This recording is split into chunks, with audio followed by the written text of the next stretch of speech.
What happens when the quiet woman everyone ignores carries something more sacred than any teacher's lesson? Mary Carter, a 64-year-old black janitor, walked the school hallway with a folded American flag, the very one that once covered the coffin of a fallen soldier who studied there. But before she could deliver it to his grieving family, a white teacher with mafia ties blocked her path. Would she be silenced, or would the truth break through the walls of power? The sound of lockers slamming shut marks the beginning. The hallway froze when she stepped forward, her hand clutching a folded American flag. Mary Carter, 64 years old, had cleaned Lincoln High's floors for decades. Students barely noticed her. Teachers passed by as if she were furniture. Yet today, she carried something sacred, the flag that once covered the coffin of Private Marcus Lee, a former student who never came home from Afghanistan. She was supposed to deliver it to the memorial in the auditorium. But before she could move another step, a sharp voice cut the air. "Stop right there. That doesn't belong to you." It was Mr. Luca Marino, history teacher, his Italian suit too fine for a school hallway. His family ties ran deep with people no one dared name. He folded his arms, eyes narrowing at Mary as if she had stolen a crown jewel. Mary kept her voice steady. "This flag is for Marcus's parents. It belongs to them." Marino smirked. "Or so you think. You're a janitor, not the face of this school. You don't get to parade symbols you don't understand." His words were laced with disdain, carrying the rhythm of someone used to crushing others with sentences like blows.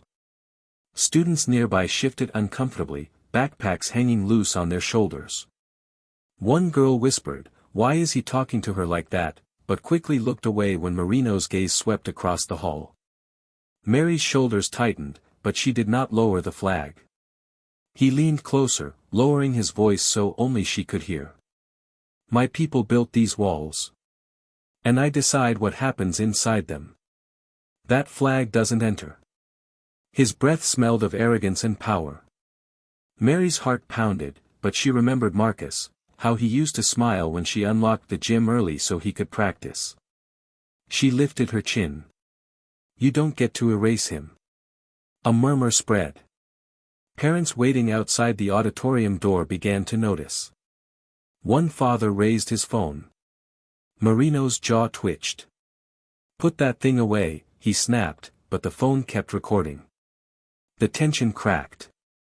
Mary tried to step forward, but Marino blocked her path with an outstretched arm. "One more step, and you're trespassing," he barked. His voice boomed through the hallway, making lockers vibrate. The flag trembled slightly in Mary's hands, but she held it close to her chest.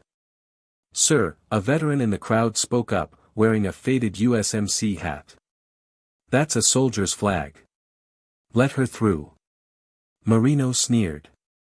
"You don't run this school." "I do." His tone was absolute, final, as though law itself bent to his will. But the silence that followed wasn't obedience, it was revolt. A student shouted, "She has more right than you." Phones lit up, dozens now capturing every second. Mary didn't move. She stood firm, eyes locked on the auditorium doors. Every second stretched long, every breath heavy. Marino's smirk faltered under the weight of the crowd. Then a mother's voice cut in, breaking the silence like glass.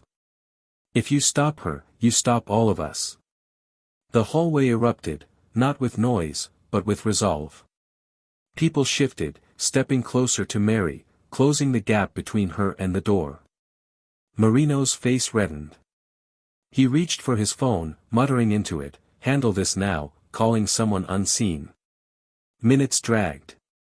Whispers about mafia ties swirled. "He's calling his cousins," one student muttered. Another replied, "Good, let the world see." Mary stood motionless, the flag pressed against her heart, refusing to yield. Then footsteps echoed from the far end of the corridor. A man in uniform approached, a local police officer, but his stance betrayed unease. He stopped beside Marino, whispering something hurried. Marino's glare burned. "Do your job. Remove her. The officer shifted uncomfortably. Sir, it's already online. News outlets picked it up. Hashtag let her carry the flag is trending. His words hit like a gavel. Marino's composure cracked. Sweat lined his temple. Students leaned in, recording his every flicker. Mary inhaled slowly. She didn't speak, but she didn't need to. Everyone knew. The silence around her was not weakness, it was power. The auditorium doors opened, and the principal emerged, face pale but resolute. She looked at Mary, then at the crowd, then at Marino. For a long moment, she said nothing. Finally, she stepped aside. Mrs. Carter, please, take the flag where it belongs. The hallway erupted in applause. Marino's face drained of color, his authority collapsing under the weight of hundreds of eyes. The officer turned away, unwilling to shield him. Parents, students, even staff lined up to follow Mary inside. She walked the aisle with steady steps, the folded flag held high. At the stage, she placed it gently into Marcus's mother's hands. Tears fell, but so did dignity. Mary whispered, "Your son is home." That night, the story spread across the nation. Not just about a janitor or a teacher, but about respect, justice, and the cost of silence. The teacher's mafia ties became headlines, investigations followed, and his career ended in disgrace.